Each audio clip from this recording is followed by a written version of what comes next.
샬롬. 오늘 12월 셋째 주일입니다. 우리 성탄을 얼마 남기지 않고 있습니다. 우리 성탄에 우리 복된 은혜가 우리 모두에게 함께하기를 소망합니다. 지난주에 이어서 계속해서 우리 요한복음 말씀 함께 살펴보는데요. 지금 저희가 요한복음 7장 말씀을 지금 살펴보고 있습니다. 요한복음은 크게 두 부분으로 되어 있다라고 말씀을 드렸습니다. 첫째가 1장부터 11장까지 하늘 아버지께로 오신 예수, 1장부터 11장까지고요.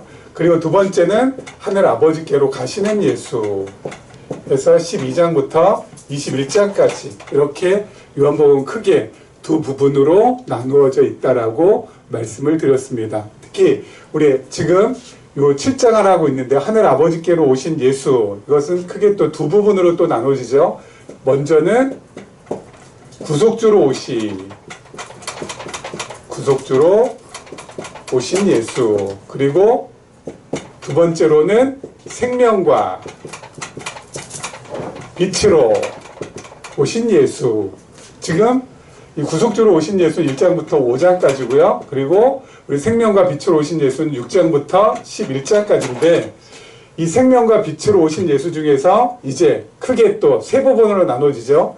첫 번째, 두 번째, 세 번째. 지금 어떻게 지금 이게 구성이 돼가지고 있는지 여러분 이렇게 잘 따라오시고 있는 거죠.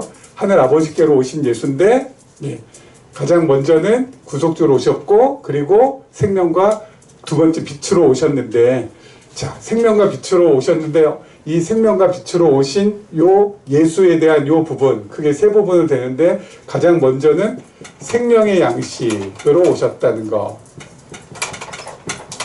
자, 그리고 두 번째는 세상의 빛으로 오셨다는 거. 그리고 세 번째는 생명의 주로 오셨다는 거.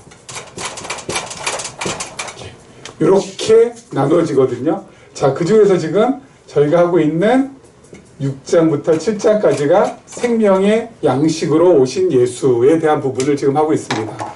자, 생명의 양식으로 오셨는데 6장은 생명의 떡으로 오셨다는 거. 그리고 7장은 생수로 오셨다는 거. 여러분, 이 예수님께서 우리에게 생명의 양식이 되어주시고 생명의 양식으로 오셨는데 가장 먼저는 뭐예요? 떡으로. 그리고 두 번째는 생수로. 이렇게 우리에게 주신다는 겁니다. 그러니까 이게 얼마나 자상하고 세심하고 배려가 깊습니까? 떡만 주시지 아니하시고 물도 주신다는 거예요. 먹을 것과 마실 것. 여러분, 이스라엘 백성들이 광야 40년 동안에도 그렇지 않습니까? 이스라엘 백성들이 광야 40년 동안에 하늘에서 만나 내려주시고, 그리고 반석에서 물도 내려주셨어요. 그래서 만나도 먹고 이스라엘 백성들이 물도 먹으면서 40년을 지내지 않았습니까? 아담과 하와도 마찬가지잖아요. 에덴 동산에서 하나님께서 어떻게 해요? 선악과를 제외한 모든 나무의 열매의 과실을 다 먹게 하시고, 그리고 에덴 동산에서 강줄기가 네 군데로 흐르도록 하셨습니다. 그래서 강줄기를 통하여서 아담과 하와가 물도 마시고, 그리고 에덴 동산의 나무의 열매, 그 실과도 먹게 하시고, 배고픔을 면하게 하시고, 갈증도 해소시켜 주시고, 그렇죠? 자, 오늘 7장은 바로 생수가 되어주시는 예수 그리스도에 대한 부분입니다. 여러분, 이 생명의 양식인데, 그렇죠? 생명의 양식인데, 생명의 양식은 둘로 되어 있다고 했죠. 첫 번째가 생명의 떡, 그리고 두 번째가 성령의 생수입니다. 그러니까 우리에게 예수님께서 생명의 떡, 성령의 생수가 되어주셔서 우리에게도 어때요? 배고픔, 영적으로 배고픔을 면해주시고 영적으로 가라앉은 것을 명쾌해 주신다라는 것입니다. 여러분, 그러면 생명의 떡을 먹고 성령의 생수를 마신다는 건 구체적으로 뭘까요? 구체적으로 이 두 개가 있어야 뭐야? 우리가 생명의 양식을 매일매일 먹고 사는 것인데 생명의 떡을 먹는다는 건 뭘까요? 그것은 예수가 그리스도이심을 믿고 그리고 예수 그리스도를 내 마음의 중심에 모시고 내 삶의 중심으로 놓고 살아가는 것. 그것이 바로 생명의 떡을 먹으면서 살아가는 것입니다. 뭐라고요? 다시 한번. 예수를 그리스도로 믿고 그 예수 그리스도를 나의 삶의 중심으로 놓고 살아가는 것. 예수를 그리스도로 우리가 믿고 그 예수 그리스도를 나의 삶의 중심으로 놓고 살아가는 것이 생명의 떡을 먹는 것입니다. 자, 그러면은 예수 그리스도가 나의 삶의 중심이 된다는 건 그럼 뭘까요? 예수 그리스도가 나의 삶의 중심이 된다는 것은 다른 것이 아니라 주의 뜻, 예수 그리스도의 뜻대로 산다는 것입니다. 주님의 뜻이 잘 되는 것이거든 그것도 어때요? 감사함으로 받아들이고 주의 뜻이 내 계획과는 달리 잘 안 되고 삐뚤어지는 쪽이라면은 어그러지는 쪽이라면 그것도 어때요? 받아들이고 감사함으로 사는 것입니다. 그래서 주의 뜻대로 사는 삶이 바로 뭐예요? 예수 그리스도를 내 삶의 중심으로 놓고 사는 삶입니다. 다른 것이 아니라 그렇죠? 내 계획, 내 뜻, 내 욕심대로 살아가는 그것이 아니라 주의 뜻, 주의 계획, 주의 욕심대로 살아가는 것, 주의 뜻대로 살아가는 것. 그건 뭐예요? 좋으면 좋은 것대로 감사함으로 받고 나에게 불리할지라도 그것을 어때요? 감사함으로 받는 거. 그리 아니하실지라도 감사함으로 받는 거. 그것이 바로 예수 그리스도를 중심에 놓고 살아가는 삶입니다. 이익을 봐도 감사, 손해를 봐도 감사. 모든 것이 감사. 그것이 바로 예수 그리스도를 내 삶의 중심으로 놓고 살아가는 삶이라는 것이죠. 그리고 성령의 생수를 마신다는 건 뭡니까? 그것은 성령을 따라 살아간다는 것입니다. 성령을 따라 살아간다는 건 또 구체적으로 뭘까요? 성령의 열매를 맺어가는 삶입니다. 성령의 9가지 열매 있지 않습니까? 사랑, 희락, 화평, 오래 참음, 자비, 양성, 충성, 온유, 절제. 그 성령의 열매를 맺어가는 삶, 그것이 바로 성령의 생수를 마시는 삶인 것이죠. 그러면은 9가지 열매는 어떻게 맺어가야 됩니까? 9가지 열매. 사랑, 희락, 화평부터 시작해서 충성, 온유, 절제까지 이거 어떻게 맺어가야 됩니까? 간단합니다. 율법을 따라 살아가지 않으면 됩니다. 율법에 매이지 않으면 됩니다. 율법에 얽매여서 살아가지 않으면은 사랑, 희락, 화평, 그리고 오래 참음, 자비, 양선, 충성, 온유, 절제는 맺어집니다. 여러분, 율법대로 따라가다 보면은, 율법에 매이다 보면은 어떻게 돼요? 사랑해야 됩니다. 충성해야 됩니다. 그리고 오래 참아야 됩니다. 그렇게 해야 되지 않습니까? 그렇게 해서 사랑하고, 그렇게 해서 오래 참고, 그렇게 해서 충성하는 것은 성령의 열매가 아닙니다. 율법의 열매지. 성령의 열매는 뭐예요? 성령께서 우리에게 이미 찾아오셨잖아요. 그 성령께서 우리에게 참으로 자유함을 주셔서 우리 마음으로부터 진짜 사랑하고 싶은 마음으로 우러나오게 하십니다. 진짜 충성하고 싶은 마음을 우러나오게 하십니다. 오래 참고 싶은 마음을 우러나오게 하세요. 그래서 어때요? 사랑하게 되고 충성하게 되고 온유하게 되고 절제하게 되고 오래 참게 되고 그것이 진짜 성령의 열매거든요. 그렇죠? 누가 시켜서 누가 하라고 해서 거기에 매여서 하는 것은 성령의 열매가 될 수 없습니다. 내 마음에서 성령께서 진짜 우러나오게 하셔서 하는 것, 그것이 진짜 성령의 열매예요. 그러기 위해서는 뭐예요? 율법에 매이지 않고 살아가는 것이 중요하다는 것이죠.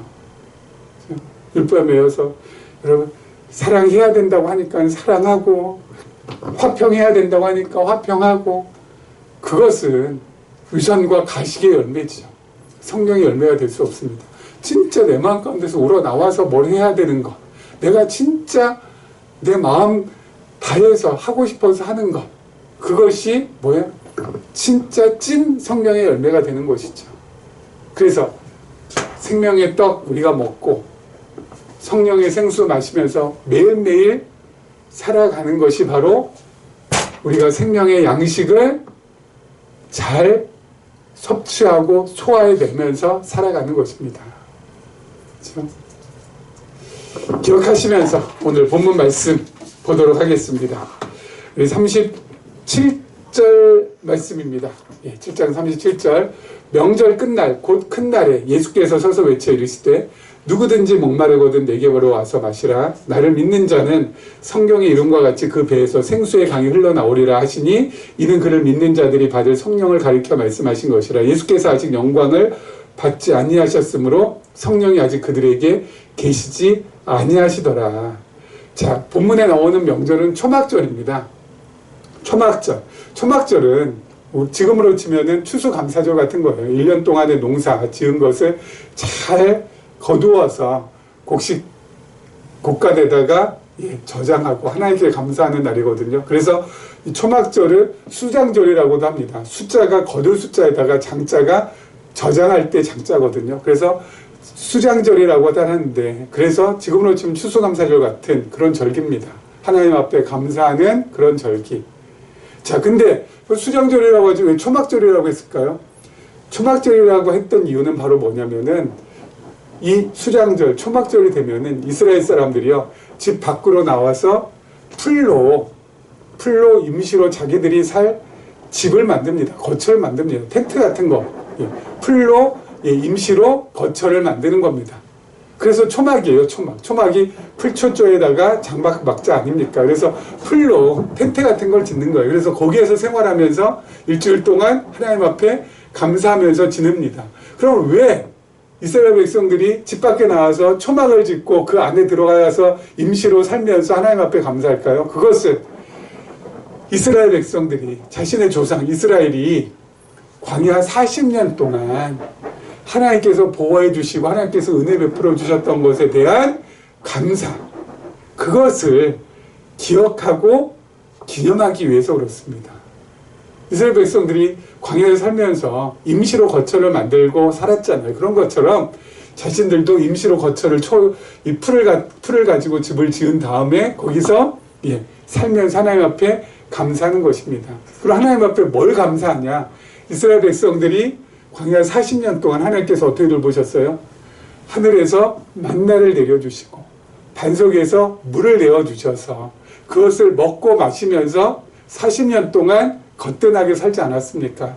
그것에 대한 감사를 하는 겁니다. 우리 조상들이 하나님의 보호하심을 입고 돌보심을 입어서 광야 40년 동안 생활하면서 하나님께서 먹을 거, 마실 거 베풀어 주셔서 굶주리거나 그리고 목말라 죽은 사람이 없다. 하나님 감사합니다. 그것을 기억하면서 하나님께 감사하는 거예요. 그래서 초막절입니다. 특히 초막절의 하이라이트는 바로 뭐냐면은 초막절 제일 마지막 날에 아주 성대한 의식을 치르는데 그 의식이 뭐냐면요, 제사장들이 실로암 연못가에 가서 물을 길러 옵니다. 그 물을 길러 와서 성전 제단에다가 그 물을 붓습니다. 바로 그게 큰 의식 중에 하나거든요. 바로 뭡니까? 광야에서 반석에서 물을 내신 하나님께서 그 물을 우리 조상들이 먹음으로 마심으로 어때요? 모두가 광야 40년 동안 아름답게 생활했노라. 그것을 기억하면서 감사하는 거거든요. 그래서 그 의식을 갖다가 초막절 마지막 날 제사장들이 행합니다.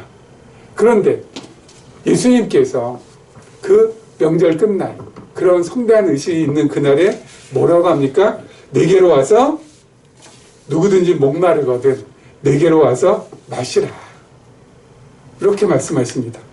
나를 믿는 자는 성경 이름과 같이 그 배에서 생수의 강이 흘러나오리라. 이거 무슨 뜻일까요? 무슨 의미일까요? 누구든지 목마르거든 내게로 와서 마시라. 나를 믿는 자는 성경의 이름과 같이 그 배에서 생수가 흘러나오리라. 영적인 가람, 영적인 갈증, 다 해소시켜 주신다는 겁니다. 여러분, 자, 보세요. 구약에는 세 가지의 절기가 있습니다. 그렇죠? 구약에는 세 가지의 3대 절기라고 하거든요. 그 첫 번째가 바로 6월절입니다. 6월절. 우리 전부 다 잘 알죠? 그리고 두 번째가 맥추절 또는 오순절이라고도 하죠. 맥추절. 그리고 마지막이 초막절입니다. 초막절. 근데 이 세 가지는 전부 다 장차 오실 그리스도, 예수 그리스도, 메시아 예표하는 것입니다.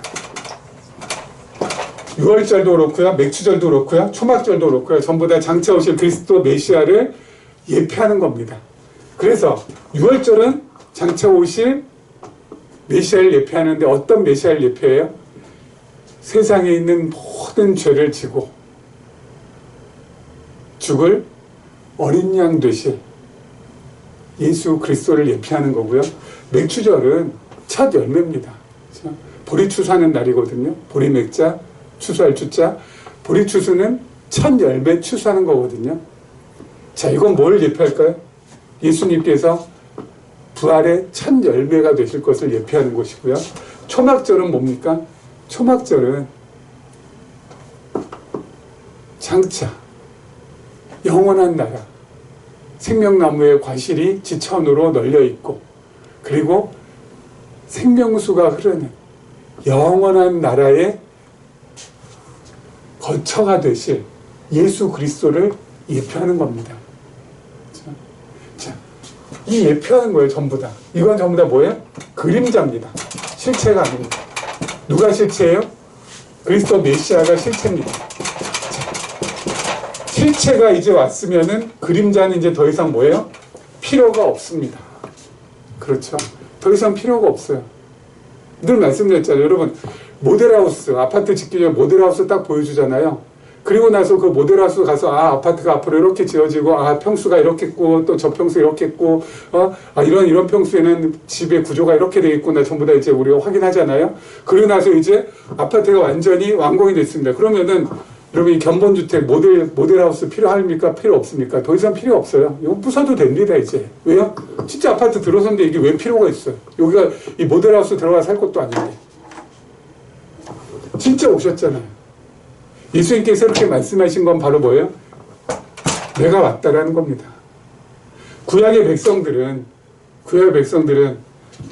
광야에서 40년 동안 거하면서 육적인 갈증, 육적인 배고픔을 하나님께서 면해 주신 것처럼 이제는 예수님께서 오셔서 어때요? 영적인 갈증, 영적인 배고픔을 명쾌해 주시겠다는 겁니다. 예수님께서 친히 초막절에 주인이 되셔서 내게로 와서 마시라. 누구든지 목마르거든. 그렇죠? 이제 더 이상 필요 없습니다. 그래서 골로새서 2장 16절에 이런 말씀이 있습니다. 뭐라고 해야 되냐면, 그러므로 먹고 마시는 것과 절기나 초하루나 안식일을 이유로 누구든지 너희를 비판하지 못하게 하라. 이것들은 장래 일의 그림자이나 몸은 그리스도의 것이니라. 뭐예요? 먹고 마시는 거, 절기, 초하루, 안식일 이후로 너희들 비판하지 못하게 하라고. 왜요? 그것들은 전부 다 이제 그림자다. 그것들은 이제 다 필요 없게 됐다. 왜요? 실체이신 메시아 그리스도가 왔으니까. 실체이신 예수 그리스도가 왔으니까. 구약시대만 해도 이스라엘 백성들이 먹을 것, 먹지 말아야 될 것이 구별이 됐습니다. 그래서 정한 것만 먹어야 돼요. 그리고 매월 초하루면은 성전에 가서 제사를 반드시 드려야 됐습니다. 그리고 이 3대 절기 다 지켜야 됐어요. 그리고 안식일날 아무것도 하지 않았어요. 다 지켜야 됐어요. 근데 이제 뭐야? 진짜 실체이신 그리스도가 오셨기 때문에 이제는 이 절기들이 필요 있어요? 필요 없어요? 이제 더 이상 필요 없게 된 거예요. 진짜가 왔으니까. 그래서 지금은 우리가 6월절을 지킨다, 맥추절 지킨다, 초막절 지킨다, 그런 거 없잖아요. 안식일 지킨다, 이런 거 없잖아요. 매월 초하루마다 성경 가서 우리 제사 안 드리잖아요. 그리고 정한 거, 부정한 거 나누어가지고 먹거나 안 먹거나 그런 거 없잖아요. 다 감사하면서 먹잖아요. 왜요? 예수 그리스도께서 이제 오셨기 때문에 예수 그리스도를 통해서 이 모든 것들이 전부 다 이루어지고 성취가 되었기 때문에 이제 더 이상 소용없게 되었다라는 것입니다. 우리로 하여금 어때요? 예수 그리스도께서 오셔서 너무너무 자유하게 하신 것이죠. 예수님을 통하여서 모든 게 다 이루어졌기 때문에 이제는 나 이거 뭐 지키려고 애쓰거나 노력하거나 몸부림치거나 발버둥 칠 필요가 없다는 것입니다. 예수 그리스도 한 분이 다 뭐야? 이루셨기 때문에. 그래서 우리에게 자유함을 주셨다고요. 자유함을. 매이지 않고 자유함을 주셨다고요. 여러분, 자유한 사람은 아까 말씀드린 것처럼 마음에서 우러나와서 뭐든지 하게 되어 있습니다. 자유하지 못한 사람이야 어때요? 이렇게라고 저렇게라고 해야지 이거 하는 둥 저거 하는 둥 하지만은 자유한 사람은 어때요? 정말 자신이 기꺼이 원하는 삶을 살게 되는 거라고요. 남들이 이렇게 하니까 그것 따라 사는 것이 아니라 자신이 어때요? 주체적으로 원하는 삶을 살아간다고요. 여러분, 신앙인이란 바로 이거예요. 신앙인이라는 것이 다른 게 아니라 진짜 자신이 원해서, 진짜 자기가 좋아서 예수님도 섬기고 예수님도 믿고 교회도 섬기고 또 교회도 사랑하고 이런 겁니다. 남들이 이렇게 하니까 눈치 보면서 체면 칠하면서 이게 아니라 우리는 하나님께서 완전히 어때요? 세상과는 다른 삶의 모습을 가지고 살 수 있도록 만들어 주셨다고요. 너무 놀랍지 않습니까, 이것이? 자, 그 다음 한번 계속해서 보도록 하죠.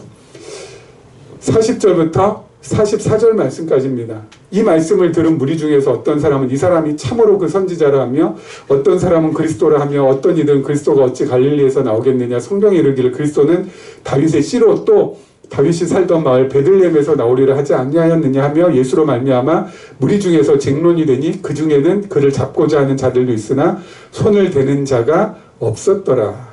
자, 여러분, 이건 예수님에 대한 유대인들의 반응인데요. 그냥 보면은 이게 뭐 그렇게 중요한 본문처럼 보이지 않습니다. 그러나 우리 계시적인 관점에서 보면은 정말 중요한 본문 가운데 하나입니다. 예수님은 베들레헴 출신입니다. 그렇죠. 베들레헴에서 태어나셨잖아요. 베들레헴 마구간에서. 그렇죠. 그리고 나서 헤롯이 2살 미만의 아이들 다 잡아 죽이니까 애굽으로 피신 가셨다가 이제 다시 부모님의 고향인 나사렛으로 와서 이 나사렛, 갈릴리 나사렛에서 자라고 크십니다. 예수님께서는. 그런데 그 당시 유대인들에게 있어서 갈릴리는 북쪽 변방 지역입니다. 저 북쪽 변방, 알아주지 않는 지역. 거기에다 나사렛은 어때? 그 변방 중에 변방, 깡촌 중에 깡촌입니다. 그래서 나사렛 사람, 나사렛 출신 그러면은 그 누구도 거들떠보지 않아요. 오히려 비아냥거리고 무시합니다. 나사렛 출신이야. 아이고야. 그 깡촌, 아이고. 중세로 말하면은 마치 게토나 현대로 말하면 슬럼가 이 정도로 생각합니다. 그래서 나사렛 출신이다, 나사렛 사람이다 그러면은 알아주지 않아요. 그래서 나사렛 무슨 선한 것이 나올 수 있냐 이렇게 얘기하는 것이 그 당시 유대인들의 보편적인 정서였습니다. 그런데 예수님은 비록 나사렛에서 자라셨지만 출생지는 어디예요? 베들레헴이잖아요. 베들레헴. 그러면은 예수님께서 베들레헴이라고 나는 베들레헴에서 태어났다라고 강력하게 어필하시면은 사람들이 이렇게 비아냥거리거나 사람들이 이렇게 무시하거나 그렇지는 않을 거 아니에요. 나사렛 사람이라고. 근데 예수님께서는 어때요? 어필하지 않으세요. 비아냥거리고 무시하고 멸시하고 모멸해도 그냥 묵묵히 자기 길 가십니다. 왜 그러실까요? 예? 왜 그러실까요? 아니 갈릴리 나사렛 출신이 아니라 유대 베들레헴 출신이라는 사람들이 어때요? 절대로 무시하거나 절대로 예수님을 갖다가 비아냥거리거나 그렇지 않을 겁니다. 조롱하지 않을 겁니다. 근데 예수님께서 말씀하지 않으세요. 왜 그럴까요? 이유가 뭘까요? 구약에 보면 이사야 53장도 그렇지만요. 시편 22편 메시아는 앞으로 이렇게 살 것이다 라는 것이 예언이 되었습니다. 제가 한번 읽어드릴게요. 시편 22편 6절입니다. 나는 벌레요 사람이 아니라 사람의 비방거리요 백성의 조롱거리니이다. 와, 대단한 말씀이죠. 나는 벌레요. 장차 오실 메시아는 나는 벌레요 사람이 아니라고. 그래서 뭐라고요? 사람의 비방거리, 백성의 조롱거리가 될 거라고. 구약에 예언이 돼 있어요. 메시아는 이렇게 살 거라고. 살 거라고. 사람 아닌 벌레 취급받을 거라고. 사람들한테 조롱받을 거라고. 사람들한테 비방받을 거라고. 그렇기 때문에 예수님은 어때요? 이 말씀대로 그대로 침묵하십니다. 베들레헴, 유대 베들레헴이라고 말씀하셔도 되는데 사람들이 나사렛 사람이라고 저 나사렛에서 무슨 선한 것이 나오겠냐고 비아냥거리고 조롱하고 비방하고 멸시하고 모멸해도 예수님께서 그냥 자기 길 묵묵히 가십니다. 이것을 봤을 때 뭐예요? 진짜 예수라는 분은 메시아, 그리스도가 맞구나. 왜요? 사람들의 조롱거리, 사람들의 비방거리. 나는 벌레요 사람이 아니라. 그대로 어때요? 예수라는 분을 통해서 이루어지잖아요. 적극적으로 어필하지 않으세요. 그냥 비방받으세요. 그냥 조롱받으세요. 그래서 우리가 그 예수 그리스도에게 우리의 인생을 다 걸 수가 있는 것입니다. 왜요? 메시아시고 그리스도이시기 때문에, 하나님이시고 하나님의 아들이시기 때문에. 여러분, 사람들은요, 다른 사람의 자신의 인생을 걸잖아요. 특히 최고 권력자에게 자신의 인생 거는 사람들이 얼마나 많이 있습니까? 그래서 호가호위하고 그 권세를 좀 잡아가지고 어때요? 떵떵거리면서 살기 위해서 얼마나 많은 사람들이 최고 권력자에게 자신의 인생을 겁니까? 근데 그 말미가 어떻습니까? 그 끝이 어떻습니까? 화려하던가요? 대단하던가요? 아니잖아요. 진짜 헛되다. 이것이 그냥 절로 나오잖아요. 하지만 우리들은 예수 그리스도에게 인생을 걸 수 있죠. 그가 그리스도시고 메시아시다. 그렇기 때문에 나의 인생을 다 올인할 수 있다. 그야말로 그가 참된 길이시고 그리고 참된 생명이시고 그리고 참된 진리시다. 하나님께로 가시는 유일한 길이 예수 그리스도를 통해서만이잖아요. 그렇기 때문에 예수 그리스도에게 우리가 모든 걸 전부 다 걸 수 있는 것이고, 세상에 있는 많은 비진리들이 우리를 유혹할지라도 참된 진리는 예수 그리스도 한 분밖에 없으니까 우리가 그에게 목숨을 거는 것이고, 인생 어때요? 한 줌 너무 빨리 지나가지 않습니까? 2025년이 이렇게 빨리 지나가리라고는 그 누구도 꿈엔들 생각이나 했겠습니까? 그런데 벌써 연말이잖아요. 2026년. 와, 내 평생에 2026년을 맞이하다니. 시간 진짜 엄청 빨리 갈 겁니다. 한 줌밖에 안 되는 진짜 덧없는 인생. 그런데 우리 예수 그리스도는 어때요? 영원부터 영원까지 이어지는 참된 생명이 되셔서 우리에게 영원한 생명을 허락해 주셔서 우리로 하여금 예수 그리스도의 지체로서 영원에서 영원까지 살아갈 수 있도록 그렇게 만들어 주시는 분이 예수 그리스도십니다. 그렇기 때문에 우리가 우리의 인생을 예수님께 걸 수가 있는 거예요. 왜요? 절대로 미치지 않는 것이기 때문에, 절대로 후회하지 않는 것이기 때문에, 절대로 헛되지 않는 것이기 때문에. 이제 며칠 후면은 12월 25일 성탄절입니다. 예수님께서 이 땅에 안 오셨더라면 2025년까지 이 땅에 안 오셨더라면 우리는 아마 캄캄한 암흑 속에서 헤매고 있을 것입니다. 방황하고 있을 것입니다. 진리를 모른 채 그렇게 인생을 낭비하며 살아갔을 것입니다. 그런데 정말 감사하게도 2000년 전에 예수님께서 이 땅에 오셔서 이렇게 우리로 하여금 예수를 그리스도로 알게 하고 믿게 하셔서 예수 그리스도에게 우리의 인생을 걸게 하시고 우리 삶의 중심이 바로 예수 그리스도라는 것을 늘 되새기게 하셔서 우리가 매일매일 생명의 양식을 먹으며 나아갈 수 있도록 해주셨습니다. 그 은혜에 감사하며 이번 한 주를 보내시기를 주님의 이름으로 축원합니다.